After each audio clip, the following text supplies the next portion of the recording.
video about which presidents were ended by the contaminated White House water supply in the 1840s and 50s, Norm asked who theoretically unalived Zachary Taylor in the theoretical world, not reality. I'm PhDRachel. Let's talk about the contradictions of Zachary Taylor. Zachary Taylor passes away 16 months into his presidency in 1850, and that chronology is really important. We are talking 2 years after the war with Mexico, in which the United States has taken about 2/3 of their country to roughly double the size of ours, and now we have all of this land that hasn't been organized into territorial governments or state governments yet.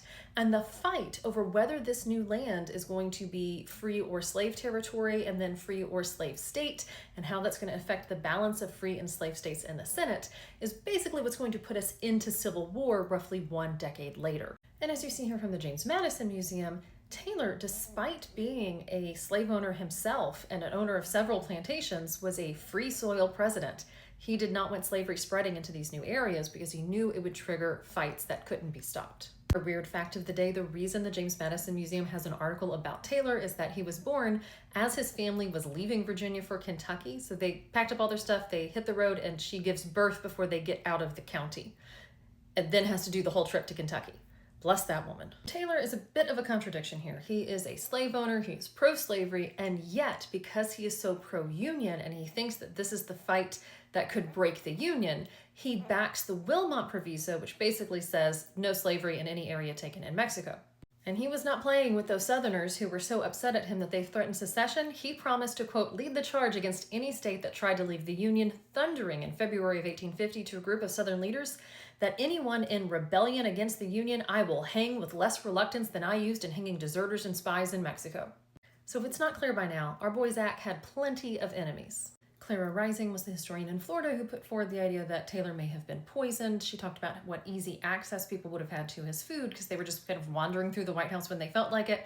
Taylor's wife complained there were strangers wandering through her bedroom because so many people were in the White House. Rising's idea is that all of these politicians and Southerners who were really upset with Taylor for opposing the expansion of slavery into the Western Territory, for opposing a harsh fugitive slave law, unalived him so that his successor, Millard Fillmore, could quickly sign these things, which would then unintentionally just blow up the issue even further. Now, this theory takes a big hit when his body is exhumed in the 1990s, and there are no traces of arsenic that would suggest he had been poisoned. And this is Rising's kind of curious response to that. We found the truth. The truth also contains the fact that his political enemies benefited from his removal, whether they removed him or not. You can still point the finger and say they got away with it, even if nature did him in. No, you can't. You can't say they got away with it if they weren't the ones who unalived him. Just saying. She also gives him way more credit for possibly being able to avert the Civil War than I think most reasonable people would do. She says it would seem that if you're studying a man whose administration and actions indicated that he possibly could have put this country into a different direction away from the Civil War, then it was worth it. Now, the problem with that is he's basically trying to keep slavery from spreading in the territories and kind of putting off the issue until they're ready to achieve statehood and kind of kicking the can down the road, which is what a lot of other presidents had done.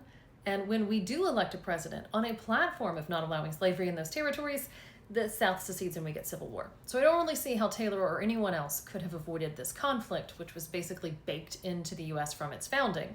The founders did not settle the issues over slavery. We eventually are going to get a civil war to settle that one way or another.